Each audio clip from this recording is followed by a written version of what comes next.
যি দুষ্কৃতিকাৰীয়ে এই হত্যাকাণ্ড সংঘটিত কৰিলে মৃত্যুদণ্ড পাব লাগে, হয়নে? উচিত শাস্তি পাব লাগে জুবিনদাৰ দুখীয়ে। জয় জুবিনদা। মায়াবিনী ৰাতিৰ বুকু সকলোৱে জুবিনদাৰ কাৰণে এবাৰ যদি থিয় দিব। জুবিনদাৰ আচলতে এইটো প্ৰাৰ্থনা হৈ গ'ল। এজন শিল্পী ভগৱানৰ লগত কেনেকৈ তুলনা কৰিব পাৰে, গোটেই জীৱনটো বেলেগৰ কাৰণে উৎসৰ্গা কৰি গ'ল। আপোনালোকে জানেনে জুবিনদাই ৰাতিটো খোৱা নাছিল, দিনত শুইছিল, কেতিয়াবা সময় পালে দিনত শুইছিল, ৰাতি উজাগৰে আছিল। তেতিয়া আমি কৈছিলোঁ, আমাৰ নিচিনা বহুতজনে কৈছিলোঁ যে মানুহটো ৰাতি কিয় নুশুৱে, মানুহটোৱে জাগি কিয় ভাল পায়। আজি চাওক, আজি জুবিন দা শুই আছে, গোটেই অসমৰ মানুহ কিন্তু সাৰ পাইছে তেখেতৰ কাষত, হয়নে? আজি জুবিন দা শুই আছে, সকলো সাৰ পাই আছে। গতিকে তেখেতৰ কাৰণে শ্ৰদ্ধা, তেখেতৰ এটা গান কেনে প্ৰাৰ্থনালৈ ৰূপায়ণ কৰি দিব পাৰে। গতিকে সহযোগ মোৰ লগতে সকলো আমি প্ৰাৰ্থনাকৈ গাওঁ, সুৰ সঞ্চাৰ মাৰ্জনা কৰিব। আৰু জুবিন দাই সুৰৰ ওপৰত আৰু শব্দ উচ্চাৰণৰ ওপৰত সদায় গুৰুত্ব দিছিল।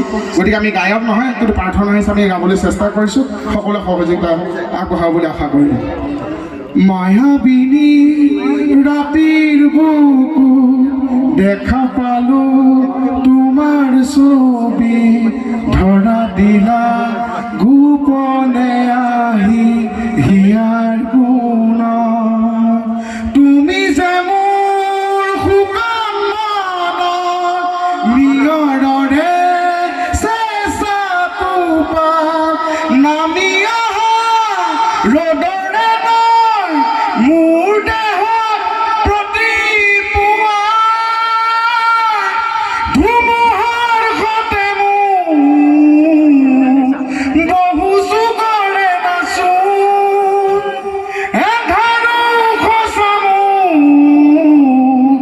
বহু দিনৰে আপোন নিজানা গান মোৰ শেষ হ'ব ভাবো তোমাৰ বুকুৰ মায়াবিনী ৰাতিৰ বুকুত দেখা পালো তোমাৰ ছবি, ধৰা দিলা গোপনে আহি হিয়াৰ গুণ।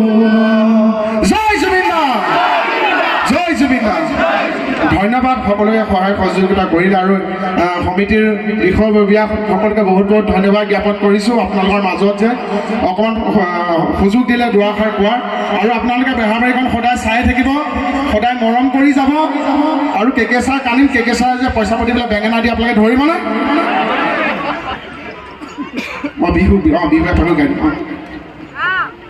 কেকেচাকো ধৰিব, কেকেচাকো আশীৰ্বাদ দিব যাতে কেকেচা সেই শিয়াল পুথিবিলাক নাইকিয়া হয়। কাৰণ 100টা শিয়াল মই কেকেচাৰ জন্ম,